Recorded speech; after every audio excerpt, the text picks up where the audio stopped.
see. Yeah, now we're on. Okay.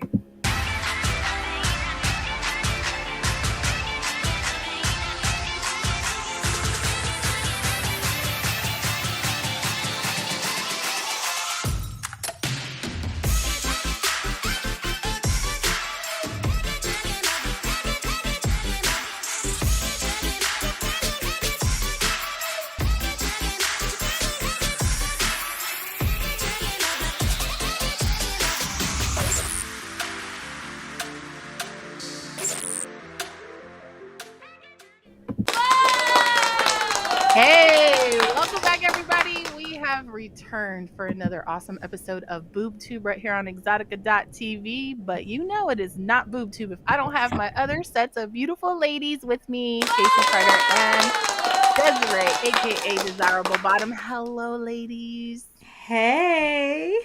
How Cheers. are you? Oh, is that what we're doing?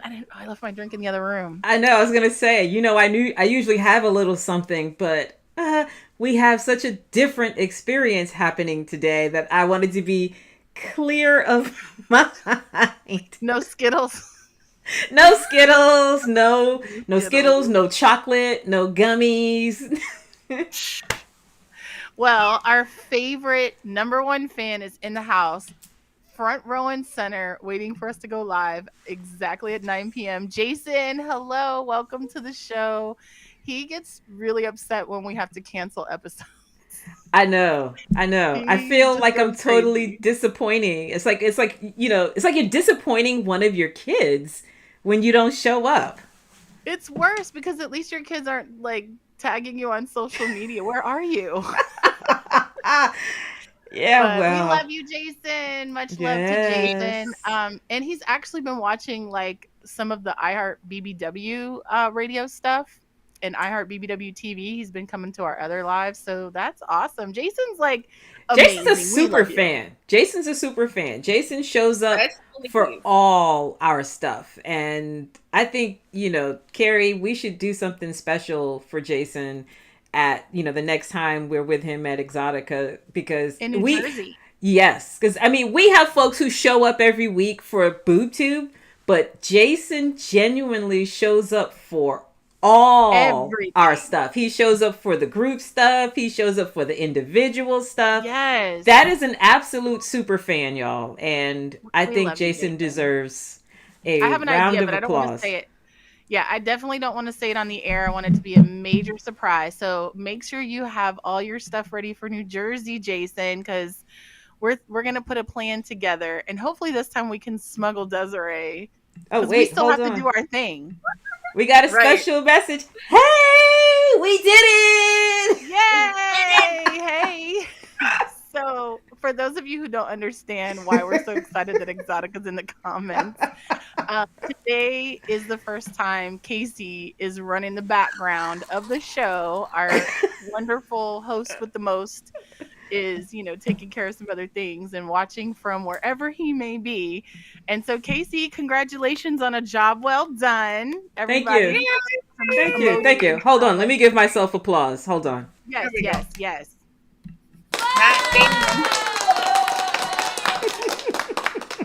Yes, great job, Casey. I think Jay's going to quit now. I think he is going to leave us. I think he is. He's like, you guys got it now. Only, 3 years later? 220 episodes and 3 years later? Yeah. I know. Thank you, Zane. Also, appreciate it. One of our other fans is Zany. Zany shows up all the time. We love you. Oh, and Lorenzo, Casey's number one.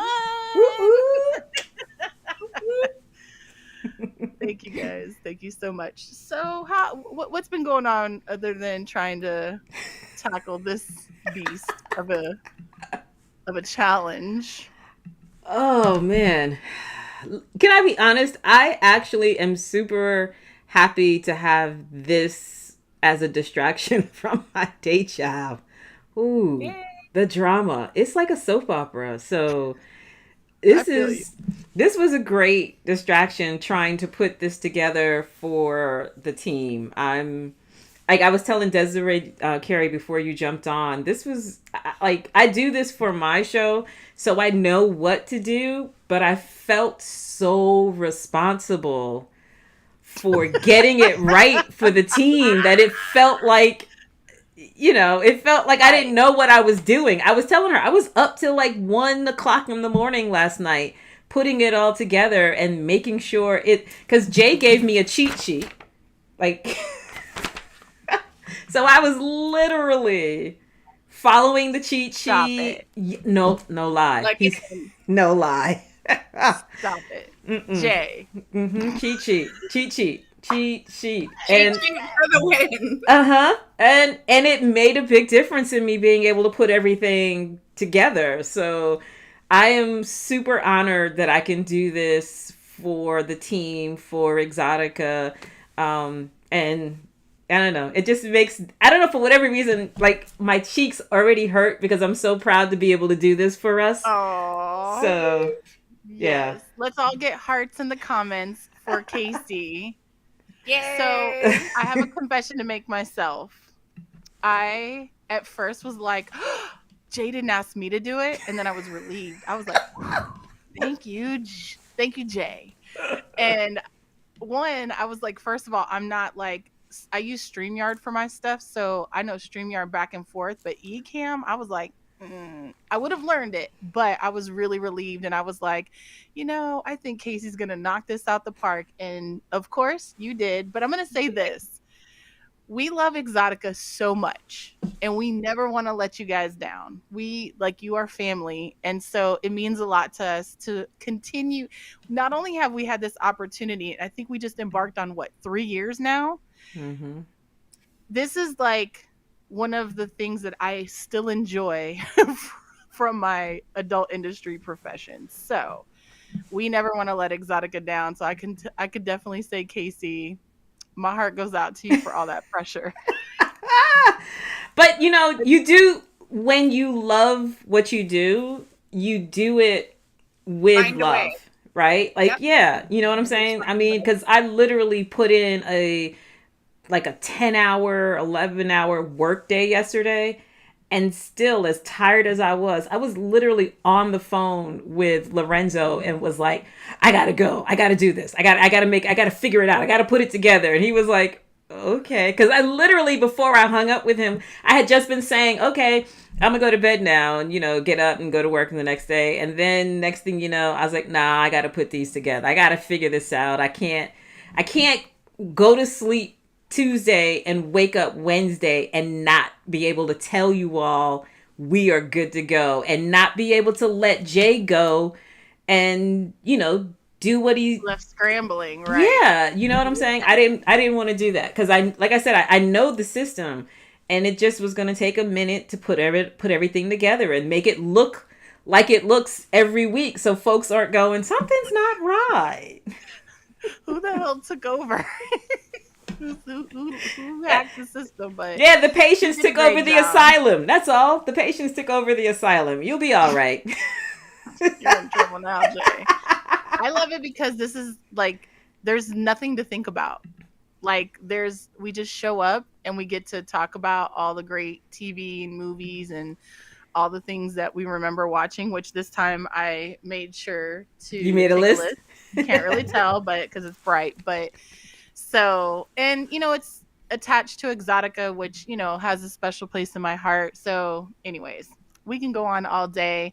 We've spent enough time talking about all of the reasons why we love being here. We have to talk about TV because I have a long list. Just go ahead. Jump in. Just jump in. Okay. Anna Nicole Smith.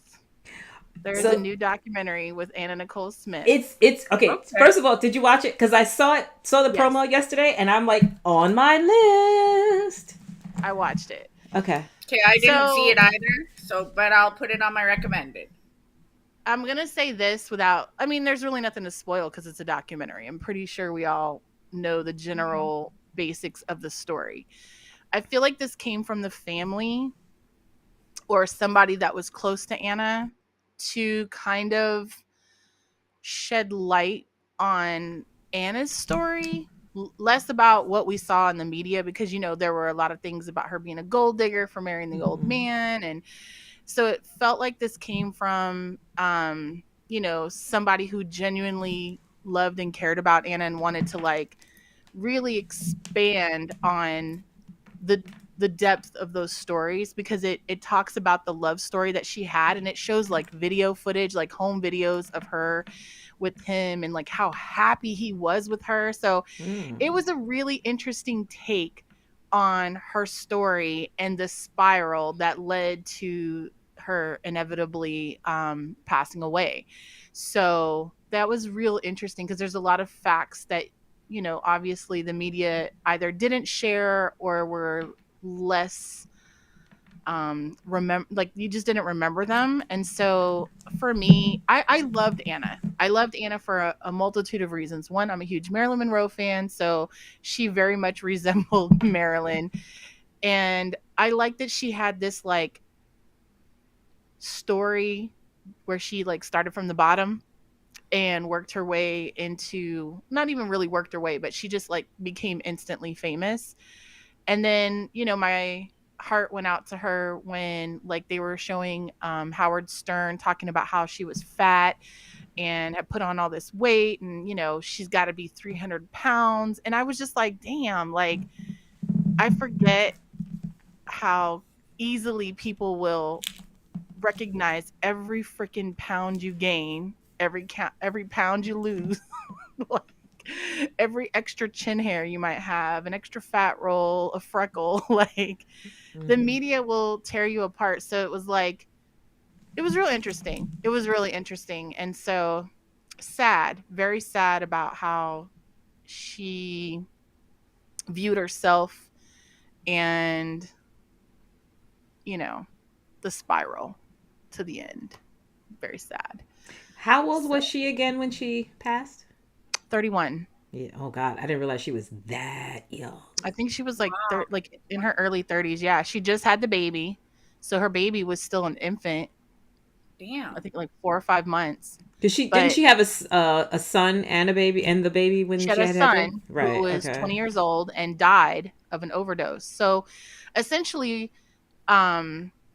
she was like she had always been like kind of the party animal kind of person and dabbled with things, but at some point I felt like she went through the whole like eating disorder thing, and body dysmorphia.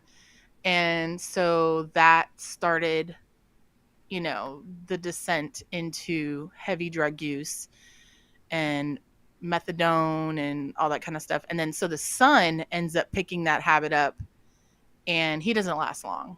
He gets very careless with his anti-anxiety or anti-depression meds, and then that mixed with other things. Obviously, he passed away, like literally went and saw the baby in the hospital and then passed away. And I believe he was at the hospital visiting when he passed away, if I remember correctly. But anyways, and she died 4 months later. So she just literally she tapped out. Like, and they said it was all accidental, both hers and his deaths, that it was just a combination of drugs that they were taking, that it didn't seem intentional. It was just excessive use. I was going to say, I beg to differ that it wasn't, I'm not going to say directly intentional, but they're not stupid people, and they're aware of the levels to which they're doing what they're doing. I always feel like folks who are in that position, they're going through something so intense that logic escapes them, and they can't, in order to mask or drown or minimize whatever hurt, pain, whatever they're feeling, it's like they're willing to play roulette. Russian roulette. That's what I was just going to say. It's like every time you pull the trigger, this could be the one. And eventually there's a bullet. Yeah, eventually it is. I mean, if you don't, and it's not even as simple as if you don't get treatment. A lot of people get treatment over and over and over again, because the treatment doesn't always deal with what triggers the addiction, because the addiction Right. doesn't necessarily go away. You are going to always have the desire to do the thing. Unless you treat what triggers the addiction, you're not going to get better. Right. True. Right. Absolutely. So, yep. Casey, Okay. I know you've been watching some TV and some movies. Yeah, You gotta share. I've watched a bunch of things, and of course, because I can't remember everything. I am so bad about writing what I watch. However, Well, that's good. Queen Charlotte was Oh. top of my list. Top Was of it my good? list. All right. Oh my God. So I didn't watch it, but I saw it on my recommended because I watched Queen Cleopatra. okay. Oh, I watched that one too. Yes. Okay, I watched that one too. So Queen Charlotte, if you watched Bridgerton, you know she is the grande dame of the show, right? Like everything centers around her and this court that she puts together every year for the most eligible of eligibles, and her matching, matchmaking and everything. And if you watched Bridgerton, you know, there's a part of you that's like, bitch, because she just comes off cold and, you know. But when you watch Queen Charlotte, you get a completely different experience of her. You find out that this husband of hers, who you don't see much, if at all any, in Bridgerton, you see their whole love story in this show. And you find out that it was a match. She was matched to this gentleman, and she didn't know him, hadn't seen him until the day she was supposed to marry him. Her brother basically sold her into this marriage. Mm-hmm. Yes, her brother basically sold her into this marriage. And and you know, in the time that when she gets to England, they're preparing her, you know, there's a scene where the king's mother is, for lack of a better word, examining Charlotte. It takes you back to when they used to show what happened to Africans when they got to America, and they would have them out at port, and they had to open their mouth and show their teeth and do all of these things to demonstrate. Yeah, it was interesting. She made her open her mouth so she could see in her mouth and look at her teeth. She made comments about her childbearing hips. Mm-hmm. And so it was not it wasn't a very pleasant first experience for Charlotte. And the turning point in the story happens as she's trying to escape on the day of her wedding. And she's out in the garden, and there's this tree that's growing up against the wall, and she's trying to figure out, with all of the stuff she's wearing, how does she climb this wall? How does she get up over this wall? And this guy shows up and is like, you know, what are you doing? And she's like, I'm gonna need you to help me get up over this wall. And he's like, okay, but can I ask, what's the problem? What's going on? And she's like, oh, you know, what do you know about the king? Nobody will tell me anything. Is he ugly? Is he stupid? Is he whatever? And he's like, you know, I don't know. He's a guy. I mean, what, you know? He's the king, right? Right. Yeah. So she's like, well, just help me get over this wall. And he's like, I don't understand. Why are you trying to leave me? And she's like, wait, what? And so that is the starting point of this relationship. Now, I don't want to give away too much because there is so many things of significance in this series that I don't want to tell you everything.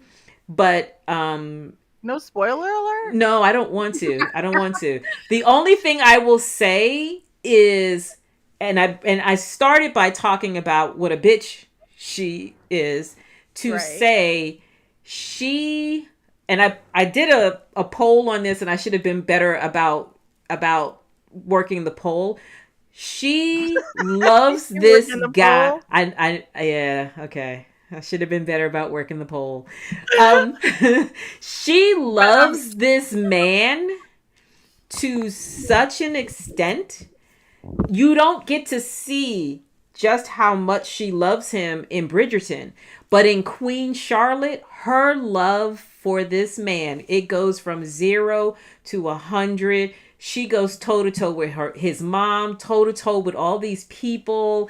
And again, because I'm leaving out some very significant things, you'll understand why I'm saying what I'm saying when you watch it. But her love for this man is so freaking insane. Like in the poll, I asked the question, is she crazy in love or crazy for loving crazy?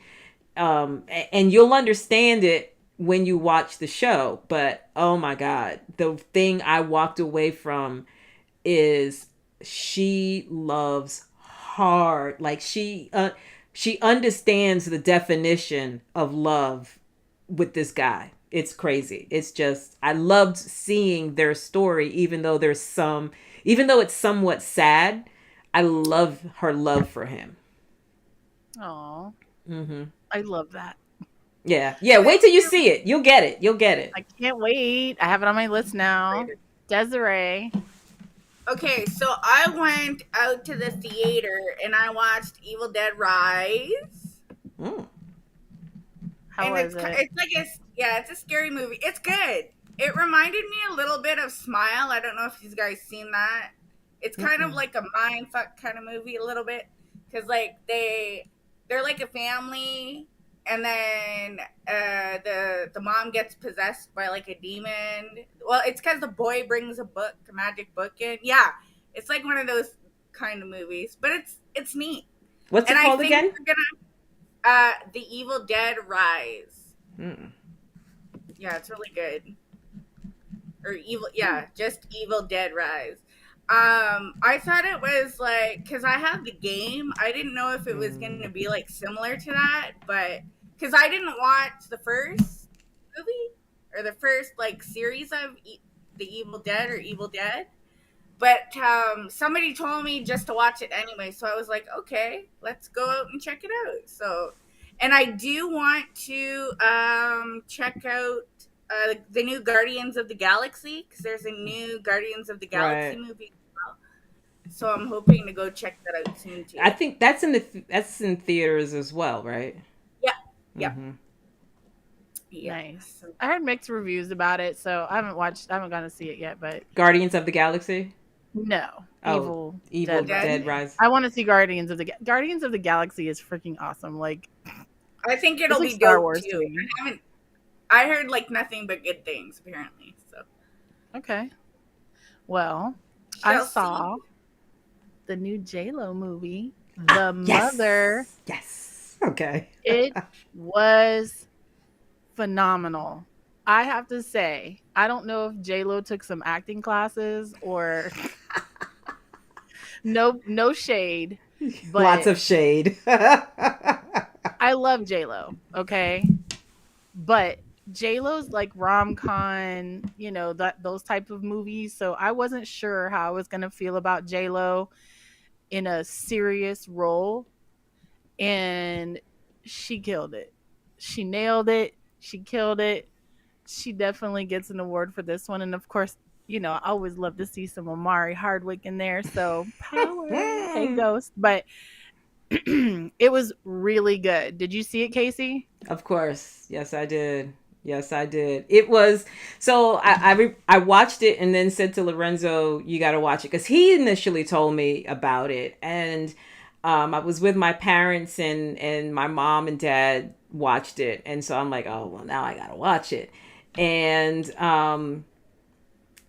what I said to Lorenzo was, you're going to like it because it's a little bit of a lot of movies.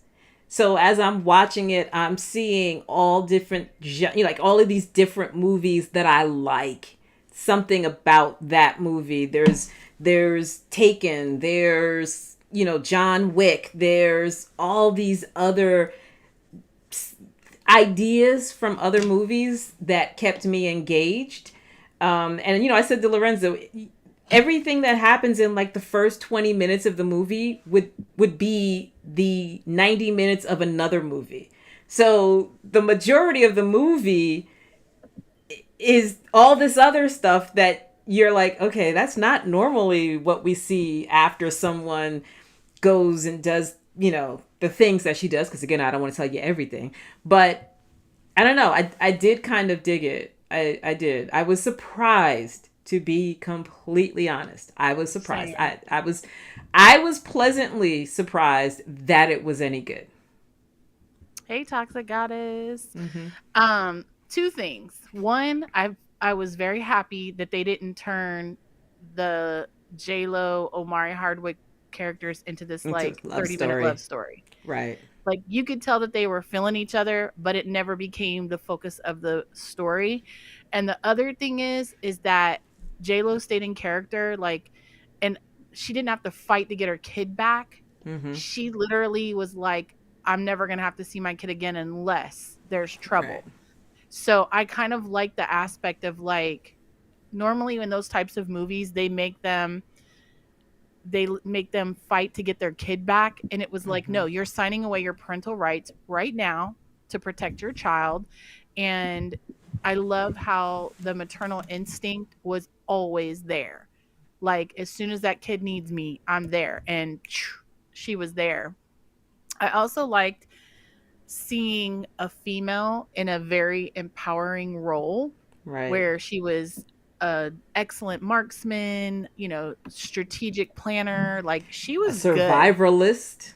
Survivalist, like, yeah, I loved it. And then still had that like, and watching her struggle with that, like wanting to just like love on the daughter. Yeah. But being like, nah, I'm here to teach her how to survive. Like that was for me. Like I said, I was really surprised, pleasantly surprised. I was very happy with the outcome of the movie. And even at the end where it wasn't like some, the daughter goes back to the family. It wasn't some like unrealistic, oh, now she's mom again. You know what I mean? Like it just, I love how they played it out. The whole story from beginning to end.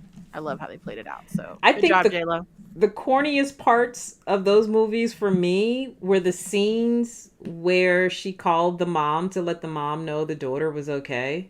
Like, I thought that was the corniest part of the movie. That seemed forced. Like, like, all right, I got to call your mom, let her know you're okay. But everything else about it, the stuff that seems far-fetched, for example, when she's got the daughter out in the woods and she's teaching the daughter how to hunt and she's teaching the daughter how to interact with nature, with the wild animals and all of that.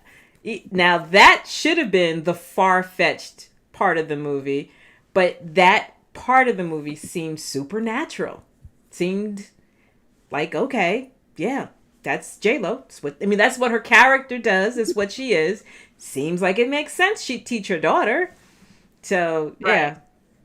And her daughter wasn't as, like, dead set against it. Like, if you started noticing, there were similarities in their personalities. So it was like, you're still my kid. Even though you haven't been around me your whole life, like, there's still pieces of you or pieces of me inside of you. So, yeah, it was a really good movie. Good job. I give it 4.5 stars. Yeah. Almost 5. And that's only because they killed Omari Hardwick. So is it watch? Like, I haven't seen it yet. Must watch or not really? Yes, absolute must watch. Absolute must watch. Yeah. Oh yeah. Oh yeah. Now that you know it doesn't suck, watch it again. Yeah. Yeah. Okay, I'm gonna go with Sweet Tooth on Netflix. It's like got some mystic or like fantasy kind of. So what happens is the world like ends. And they have these like hybrid babies. Like there's babies that are like half animal, half human.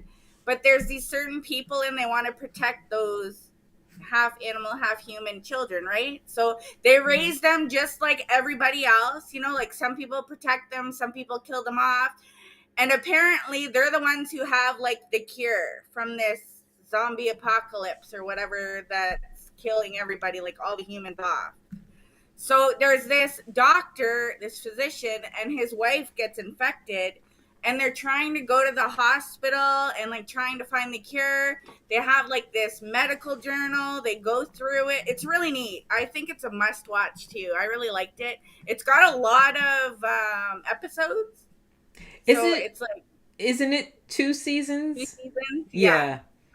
Okay, because I noticed it during the first season, and I think I tried to, but it was a little weird for me, so I didn't stick with it.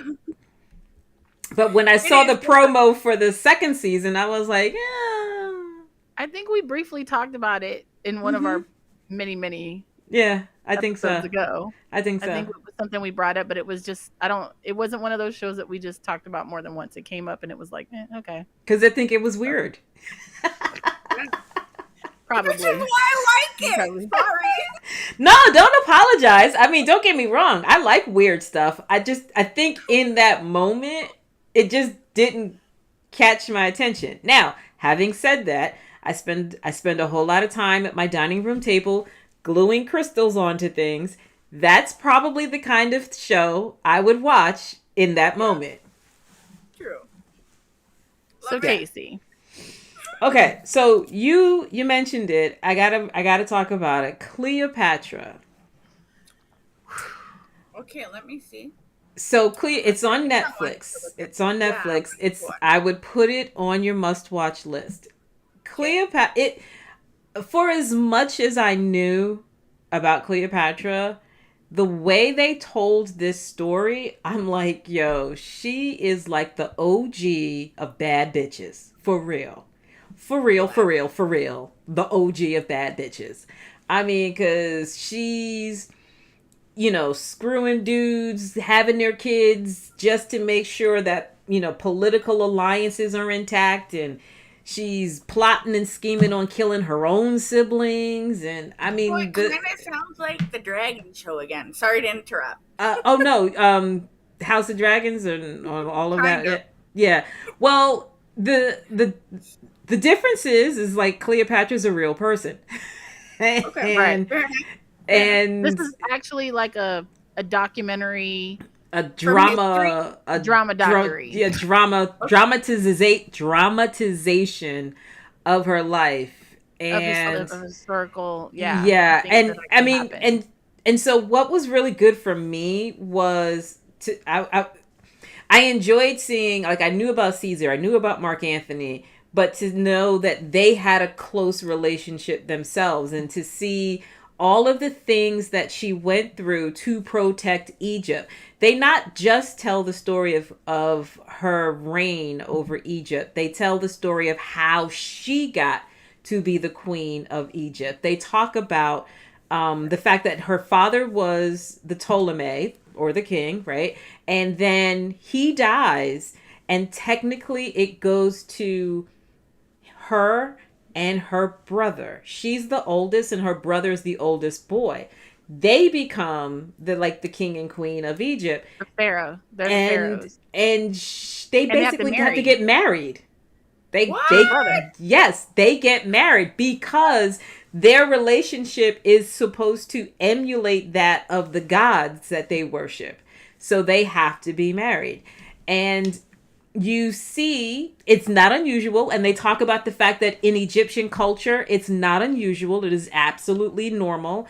But then you also see this relationship she develops with Caesar from Rome, and how the relationship is built on her trying to do everything she can to take care of and protect Egypt, because Rome and Egypt have this relationship. Yeah. And Caesar is married and has a whole family, and that's not crazy for her and him to have this relationship. Everybody in Egypt knows she gets down with Caesar, and it's all good. I mean, it is interesting to see this dynamic. Um, and to see how she, while she's plotting and scheming on being um, connected to Rome, she's also plotting and scheming on being the only ruler of Egypt, to where she doesn't have to share with her siblings, because there's 4 siblings. So, and the sibling rivalry with her and her sister, because she's got a sister, it's so intense. The sister, gets caught out trying to rebel, and they were supposed to kill her, but they let her go off to some island, and she comes back, and it's just the way they told the story. You learned more than you ever knew before. And again, like I said first, you realize she is the original, in my opinion, OG of badass bitches. Just I agree. And she was smart. brilliant. Brilliant. She was very smart. Like, first of all, I got to give it to her. She really empowered what pussy power is. And she was like, I'm going to put it on them. And she did. Trust and believe. She had these guys like, oh my God. And the other thing that I liked about her, she was bold. Like, if she wanted something, she went for it. And at no cost was too high for her. So I, got to give it to her. Like, I enjoyed watching it. I love to watch, like, that's one of my favorite time periods in history anyways. So, like the whole like Roman Empire and the different battles and all the wars and things, like, especially, the history of Egypt, and like Cleopatra's like one of my favorite historical people of all times. So when I saw this, I was like, yeah. And I was just afraid it was going to be like one of those, like, when you see, not really a documentary, but like when you see those shows and it's supposed to be about a specific character and it's like over dramatized, or it doesn't really tell the story like in an interesting way, or I don't know, like I was just like, let's see. But it was very interesting. And it kept my attention the entire time. Like, I was just like, and then I was just like, yo, she is even better than I thought. Right. I really love her now. Like, if you didn't like her before, after this, definitely. So yeah, that's why I think I liked the way they produced this, because you get to truly see more than just the relationship between her and Caesar, more than just the relationship between her and Mark Antony. You get to see she was a brilliant strategist, and you get to see, like you said, she embodied the power of the pussy. She laid it on him. And to the point where there was that scene in the docu-series where they're like, I don't know why people think you're that gorgeous. Not really. And, you're kind of like, dude, don't play yourself. She fine. Don't play yourself. Right. I love that she figured out what people wanted. Like, she was probably one of the original inventors of the 48 Laws of Power. Like, she figured out what people wanted and she played on that. And she figured out a way to give it to them and then still managed to get what she wanted. So, again, super brilliant. Queen Cleopatra on Netflix. Check it out. Learn some history. Yeah, man. So, I saw the new Scream movie. What did you think? It was actually not that bad. I mean, it wasn't. First of all, I don't know. I'm a person that I don't dislike sequels, but I feel like the more you remake a movie and more sequels come along, it eventually gets to a point where like the story is played out, people. So I think they did a good job of switching it up. What was that, Desiree? I said, do you find it's like gets watered down a bit, like it's diluted? It's like if we all say the word yellow and we just keep saying the word yellow, like how many different times can we say yellow? Like it's the same fucking story. How many times are you gonna tell it? You know what I mean? It's how I feel about shooting content. Like how many shower scenes can I do? They look the same. You know what I mean? And I feel like that's the same thing with sequels. Like At some point, it's just the same damn story, different location. Okay, Michael Myers breaks out of the hospital. Michael Myers breaks out of the cemetery. Michael Myers breaks out of the loony bin.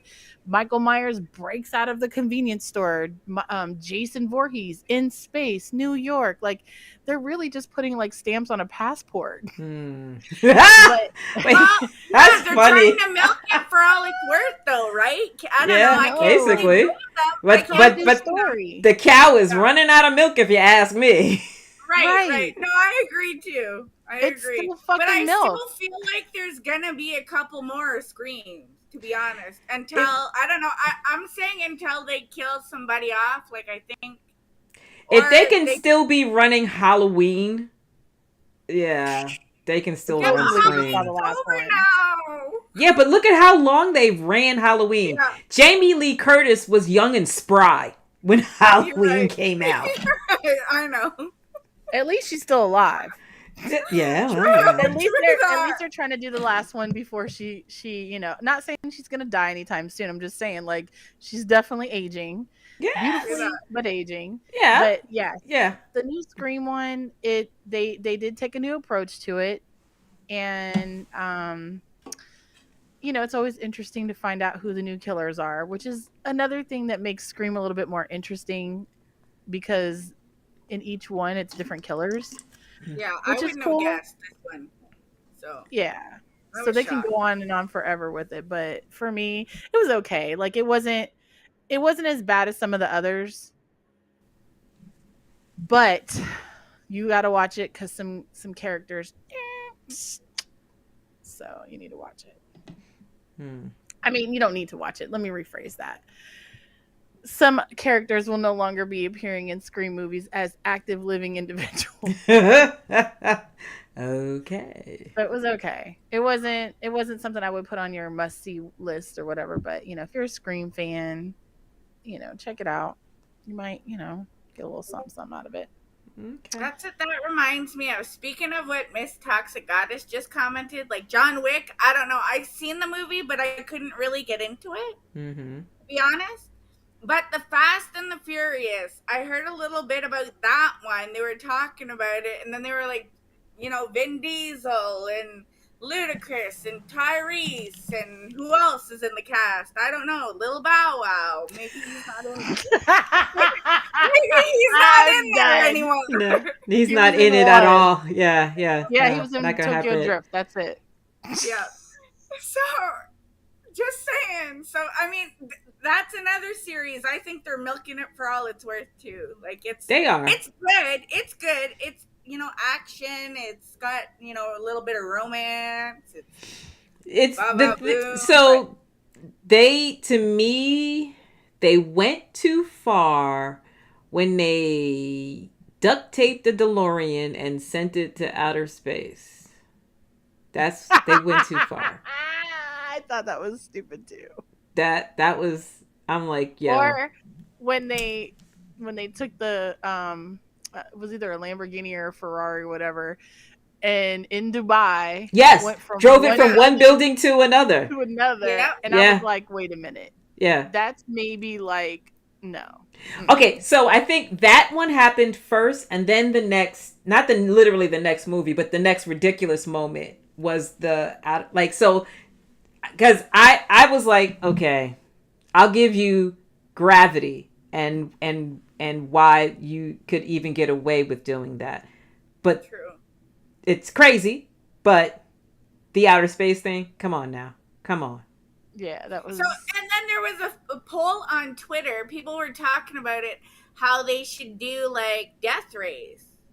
But I was like, that was already invented. Like, it doesn't make They sense. should do what? It was Death Race. Death Race? I don't know if you've ever watched it. Yeah. Yeah. So they were saying like to implement that idea in Fast and Furious, but like in my opinion, I think that too. It's just So too many. I think with that idea of Death Race, I think if we were back in Fast and Furious 1, 2, 3, back when it was still about the cars, that probably would have been a hot idea. But when they introduced Jason Statham and The The Rock. Rock, it started going another way, and it lost the whole fast car vibe to it. I watch it because I'm now stuck watching it. Like my brain sees Fast and Furious is coming out, and so I'm gonna watch it. But Right. it's not what it was when yeah, I agree. when it first came out. So I'm going to tell you what it is. It is marketing at its finest. When a new car comes out or a new product comes out, it ends up in Fast and the Furious. And so they develop a whole movie around whatever this new technology is or this new item or product or whatever. Because there was one, I can't remember what it was, and there was the new Lexus. And Lexus sponsored parts of the movie or sponsored the movie to put the Lexus in the movie. Right. Which is brilliant. I get it. But it's become over commercialized like the Super Bowl. And so the whole like homegrown, the thing that made Fast and the Furious so good was that these were some like people living paycheck to paycheck trying to hustle and make money, you know, like make ends meet, but were street racers and car enthusiasts living in LA. Like that storyline was freaking, and they were like robbing trucks because they were, you know, stealing to make money to, you know, to supply their own vehicles. And like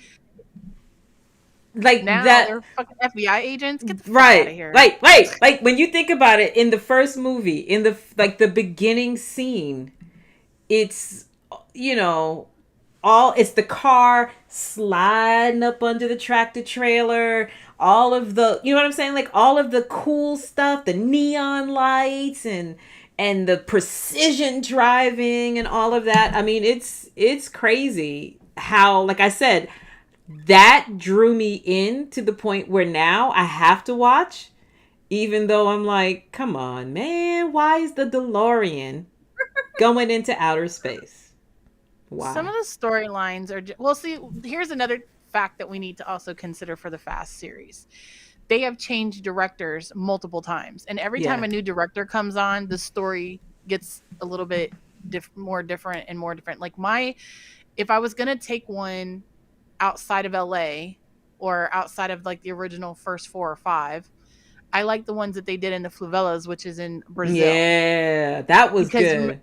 That was good because he, you know, had the little fling with the officer, which he ended up having the baby with, and blah blah blah. Like, so that storyline made more sense. It seemed more, and they weren't actually working for the government. The government was using chasing them down. Yeah, right, was chasing them down. So that seemed more realistic. Now the fact that they're like literally like the government has nobody better to go to than the hoodlums, like.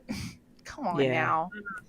But I mean, I'm glad they still have the series because I am still very much a fan. Exactly. I still want to see Vin Diesel and Rock and, you know, all the hotness on the TV or on the movie screen.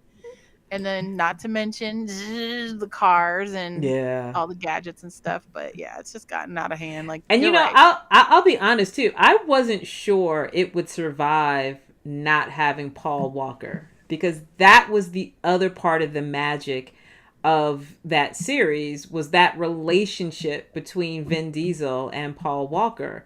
And there's a part of me that hates the fact that I don't miss him, that I can still watch the movie and not feel like, oh, I needed Paul Walker in the movie, because like I said earlier, the precision driving, the sliding in and out and all of those things, that was Vin Diesel and Paul Walker and the rest of those people. Michelle Rodriguez, I'll call her name out. But you know what I'm saying? Like, that was them. They were it. And the fact that he's not there as a part of that is, you know. It's sad. R.I.P. Paul Walker. Yeah. Yeah. Anywho. Desiree. What you got? I don't even know what else to talk about. Sorry. Okay, Casey, back to you. There goes my list. Okay, so one of the other things I watched since I was in this badass bitch mode is Mm. the diplomat. The Oh diplomat. yes, yes, yes. Okay. That's on my list too. So it Sorry. is not obviously bad bitch, but when you watch it, you're like, ooh, that's a bad bitch. That's a bad bitch. So, and it's not at all what I thought it was going to be, right? Like with a title like The Diplomat and what is her name? I drew a blank on the girl's name. You know, it has Kari. Carrie Kari Russell. Russell. Okay. It has a very corny, dry look when you look at it through the lens of the promos. But when you watch the series front to back, it is so thoroughly entertaining. She is such a boss without being a boss. And at the same time, she's an absolute train wreck. But she's got her everything And a under control. bitch. You know, I mean, Well, I don't know if it's necessarily bitch, but like her and her issues with her husband, Mm-hmm. the way she's just like, yeah, I loved it. Mm-hmm. Yep. Yep.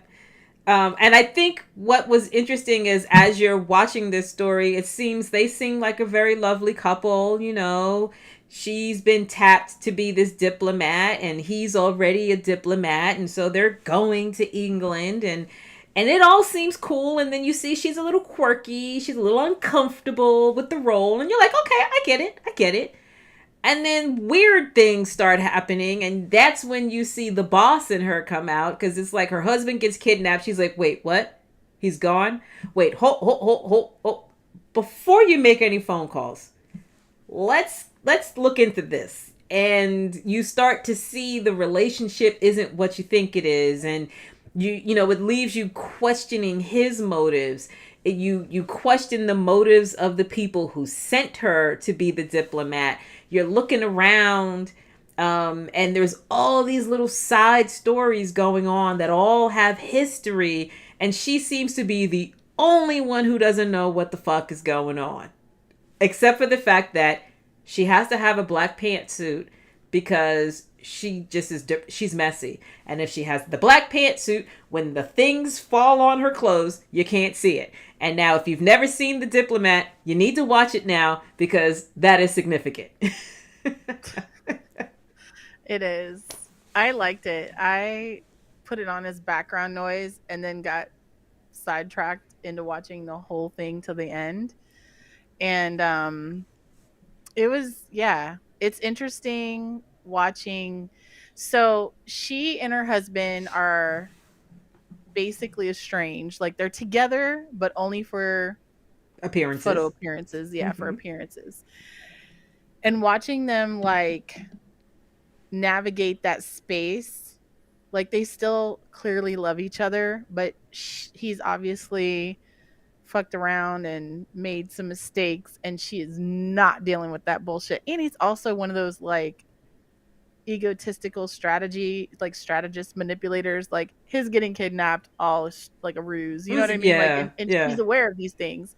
And then the other part is the dynamic of how everyone, so it's what do they call her, Ambassador Hale or Ambassador, like what was her name, do you remember? I don't remember her name. Anyways, they're like, yeah, because she's married. Yeah, right, because she's married. So when they would say the name, they would be referring to her technically, but people were talking like they all thought the husband was the ambassador. And that was also a strain in their relationship, because he's not the ambassador, he's the wife. They kept calling him the ambassador's wife. right. And but the problem is he technically was an ambassador.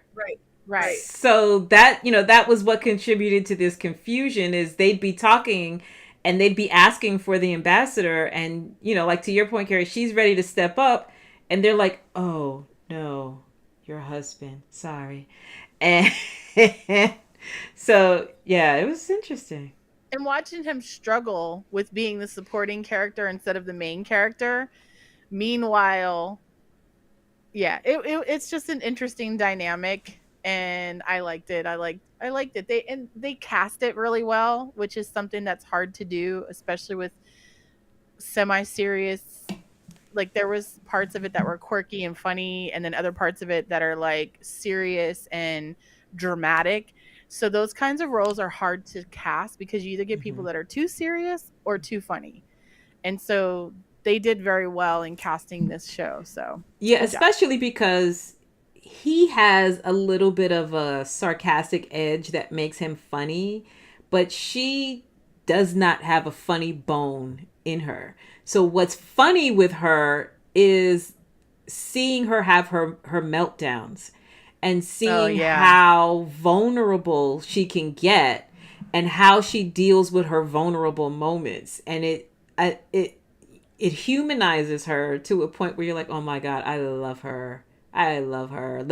I want to see her lose it. You know, like I looked forward to those moments where she had her breakdown. So, yeah. Not only that, but like watching how her and her husband were at odds, but that they had been together for so long and like knew each other that that vulnerability was often something that she shared with him, even though they weren't really technically still in that marriage, like that relationship mode. So that's the interesting dynamic of their relationship, is like watching how she has to put on the face that they're together, and yet that puts her in a situation where she kind of has to, like, he ends up being her support system, even though she doesn't want him to be there anymore. So it's crazy. Yeah, but it's good. It's worth watching. Yeah.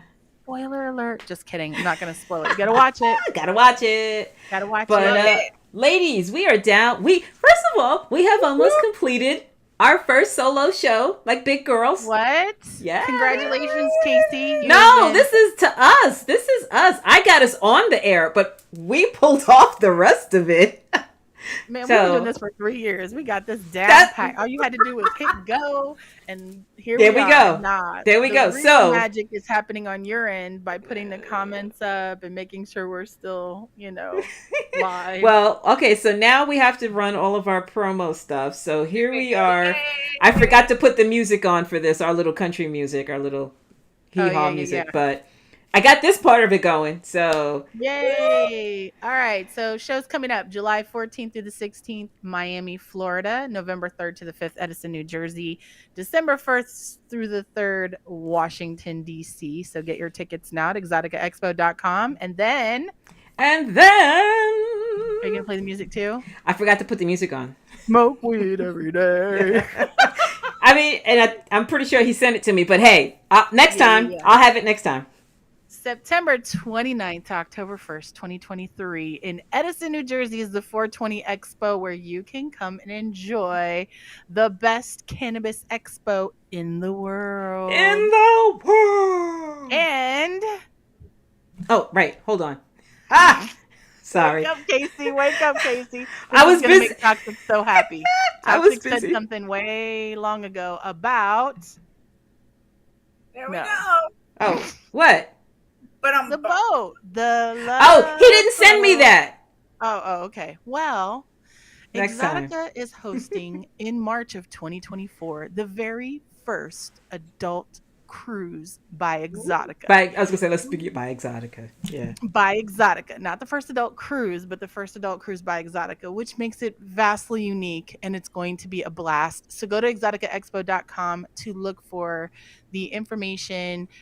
Get your tickets, put your deposit down, and book for the cruise. It's going to be a motherfucking party. I can't wait.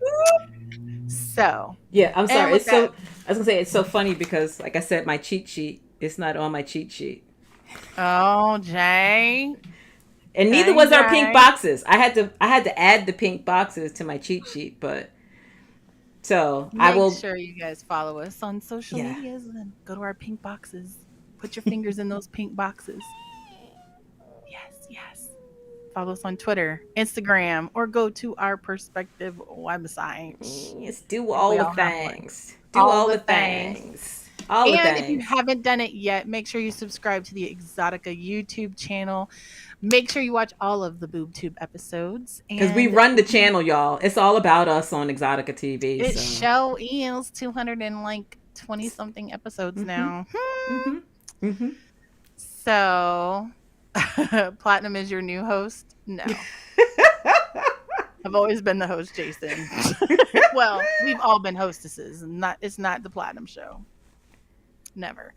But yeah, so make sure you follow us. You follow Exotica, tweet us, subscribe, do the comments, the likes, the shares, all the good stuff. And there's some people in the comments that you should follow as well, like Toxic Goddess and Lorenzo and Whitney and Jason and Christopher. I don't know what your socials are, but everybody else, we see them in our comments, and we appreciate that because we want to say thank you for showing up for our shows every week. Round of applause to you all. Yeah, applause to all of you out there watching. We love you. We thank you. BoobTube is not possible without you, but I would say back to you, Jay, but it's going to change now because it's back us. to you, Casey. All right, y'all. Bye. Bye.